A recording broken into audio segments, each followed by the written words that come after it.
Hi, this is Ron, one of the filmmakers at Hollywood Home. Today we have an interview with Michelle Lane, an extraordinary costume designer, fashion designer, jewelry designer, and former model. Michelle has done some extraordinary work in music videos, TV, film, and commercials. Videos she's worked on have received billions of views. Before Michelle reveals some of the secrets that have led her to become a fashion leader, we're going to start with some unexpected family drama. I totally didn't expect to talk about all this. See, now you've got me off subject. No, but you're a great job. You're going to make me blush on this one, but my dad was a Playgirl centerfold. Yeah, Playgirl, yeah. Centerfold, I think it was like 1976. My father also pioneered big wave surfing and toe-in surfing. There was always the pressure to be working in the surf industry. It was the vision that my parents had for me, but not the vision that I had for myself. I was the first person to have an interest in film. That's actually why I moved to Los Angeles, was because I wanted to go to film school. And I ultimately dropped out of school to model. I was modeling full-time, but I was actually wearing my own designs to all of my go-sees. And that actually propelled me into starting my fashion line when I was 22. That led me to meeting a lot of celebrity stylists who then wanted me to design things for their clients. When I've been able to work with Floria Sigismondi, who's one of my favorite directors, there's so much artistic freedom working with her, and I think not only is there artistic freedom, but we have very similar design aesthetics and fashion tastes, and it just feels like a meeting of the minds. And so we just kind of, for me at least, come together in a way where I'm very proud of that work that I've done with her, and it's very original, and it's often also very low budget and short notice, but that's kind of the mechanism, the necessity of the design. And music videos are generally kind of this hyper-realistic exercise, and there's a lot of freedom there. So doing anything in fashion in relation to a music video is always really amazing. A whole decade is never just one genre of fashion. There was always kind of sub-genres of people who were following their own trends. There was hippie girls, or there's goth girls, or the beatnik people were also existing at the same time as women around the Marilyn Monroe era. Like, I think what a lot of people think of as being the 80s was actually the early 90s. With the bright fluorescent crazy outfits and the silly pants, like that was early 90s and not so much 80s. I don't know if we're gonna always have that in the future, because people want to present a certain version of themselves that they think is what, the rest of the world is doing based on their access to social media. It doesn't even matter if you're necessarily on social media. It's almost like the influence of others being on it then affects how you dress as well on the whole. You're being influenced by the other people who are having, FaceTime with it. And so I don't think you'll find just the average Joe being as eccentric as they used to be. Like, I did kind of think about that recently, is how is this period going to be portrayed in the future? I think there's just a lot more micro trends than there used to be. When I'm thinking about differences between costume design and fashion design, I actually think of more similarities than differences. Fashion is self. It's how we perceive ourselves. It's what we're trying to say about ourselves to other people. And so in film, it's the same idea. It's building the character of who is this person? What's their financial background? What's their taste? What's their mental health? And I think that fashion design is a little bit the same thing. Even though you're designing to sell things, it's also kind of, there's lines of clothing that are just meant to be worn at home. There's lines of clothing that are literally just for soccer moms, and that's their identity. So to me, it's very much still character driven.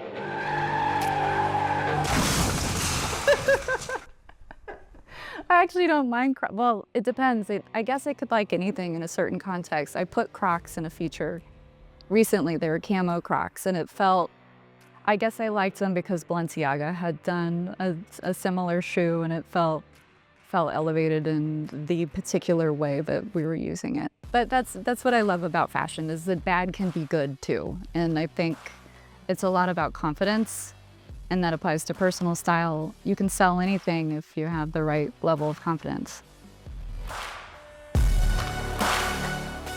Probably most people look at my pattern clashing and think that it's just bad, but I really enjoy it. Pattern clashing, one rule for sure is just don't wear one pattern. I think that would be my least favorite thing. And I really don't like it if I can't figure that out before it ends up on screen, because people will usually be drawn to something that's right on the edge, and it either actually is great or it's actually just horrendous and then I'm embarrassed. But it's kind of really fun to wear things that make people have a reaction to them. Same for dressing people in costumes that, inspire reactions from people. I think I live in a world a little bit between recycling things or preserving things and just replacing things. My mother asked me to darn a pair of socks for my grandmother, and I was kind of thrown by it, but she didn't want to replace the socks, and it's better for the environment. I think fashion has become driven by social media in a way that, like, girls travel now and it's all about bringing 3 suitcases to wear 10 different outfits and get photographed in front of every different tourist spot. And that's driving fast fashion in a worse way than we've seen before. Like, we thought fast fashion was bad, but now it's really bad. I would say a safe bet would be somewhere like a jacket, a nice shirt, or a nice pair of pants.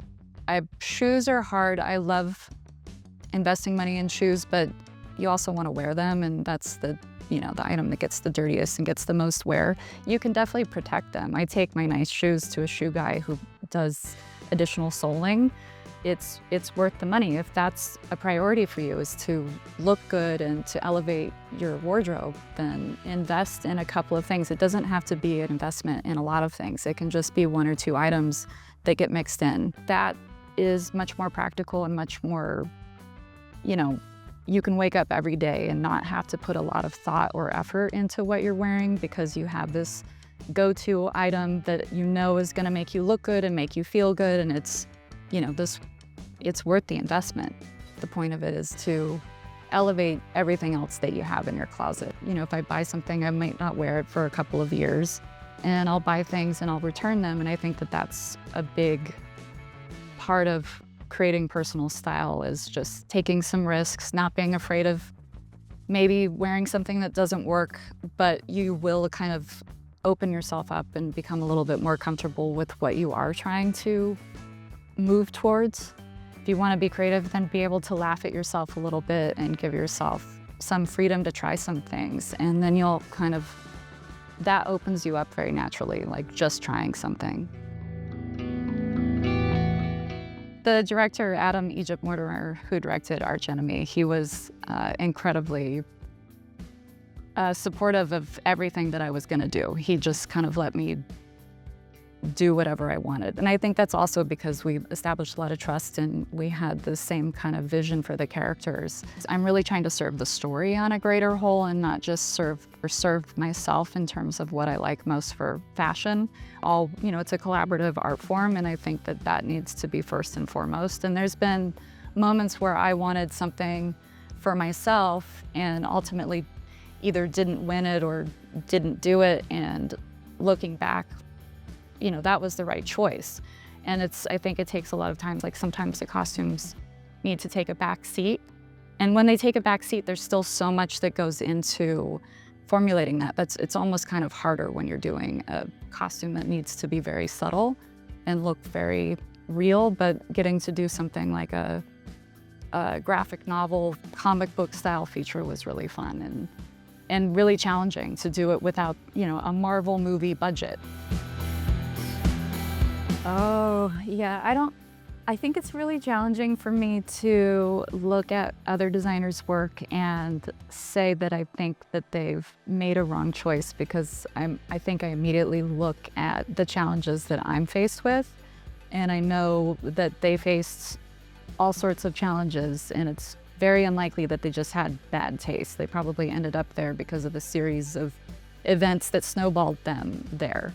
And that's really frustrating. That's, I think, the thing that I'm always trying to fight the most, is just to make sure that whatever does end up on screen at the end is something that still represents some piece of something that I feel good about and is, why I joined the project. And if I were to administer advice to people about fashion, I would say globally, skinny jeans are out. They're not great. Let's get rid of skinny jeans.